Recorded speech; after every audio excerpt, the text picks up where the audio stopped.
Reincarnation, the belief that a person's soul can be reborn into a new body after death, has been a topic of intrigue and debate across cultures and centuries. While often considered a matter of faith or mysticism, there exists a body of research that aims to provide empirical evidence for the phenomenon.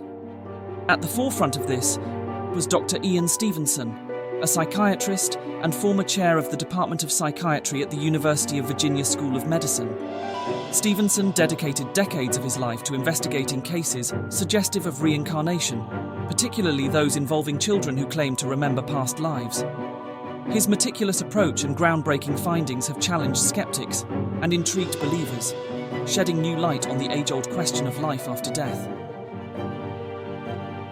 Ian Stevenson's interest in reincarnation was sparked during his time in India in the 1950s, where he encountered stories of children who claimed memories of past lives.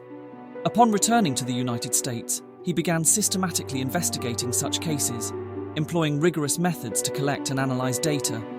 Stevenson's approach involved interviewing subjects, gathering historical records, and conducting extensive background research to verify the details provided by the children. Over the course of his career, Stevenson documented thousands of cases from various parts of the world, including India, Sri Lanka, Lebanon, and Brazil, among others. These cases often followed a similar pattern.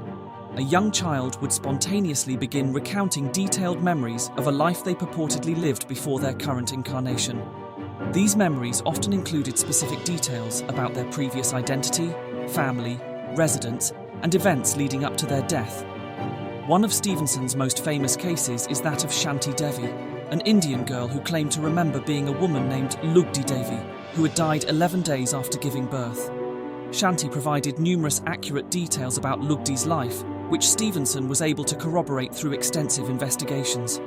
This case, along with many others, presented compelling evidence suggestive of reincarnation. Central to Stevenson's research was his methodological rigor and commitment to objectivity. He approached each case with skepticism, carefully evaluating alternative explanations before considering reincarnation as a plausible hypothesis. Stevenson's investigations typically involved multiple visits to the subjects, as well as interviews with family members, neighbors, and anyone else who could provide relevant information. Moreover, Stevenson sought to rule out the possibility of fraud or suggestion by conducting his interviews in a neutral manner and avoiding leading questions. He also made efforts to document his findings through written reports, photographs, and audio recordings, ensuring that his research could withstand scrutiny from peers and skeptics alike. Despite Stevenson's efforts to maintain scientific rigor, his research has not been without criticism. Skeptics have raised various objections, including concerns about the reliability of eyewitness testimony, the possibility of cultural influences shaping the children's narratives, and the potential for selective reporting bias. Furthermore, some critics have argued that Stevenson's investigations lacked adequate controls and failed to consider alternative explanations for the phenomena observed. Additionally, the inherently anecdotal nature of his evidence has led some to question the generalizability of his findings. However, proponents of Stevenson's work contend that his research represents a significant contribution to the study of consciousness and the nature of human identity. They argue that while individual cases may be subject to criticism, the sheer volume and consistency of Stevenson's findings provide cumulative evidence in support of reincarnation. Ian Stevenson's pioneering work continues to influence researchers and scholars interested in the study of reincarnation and consciousness. His meticulous approach to investigation and his willingness to confront skepticism have set a standard for future research in the field. Moreover, Stevenson's work has sparked broader discussions about the nature of memory, identity, and the possibility of life after death.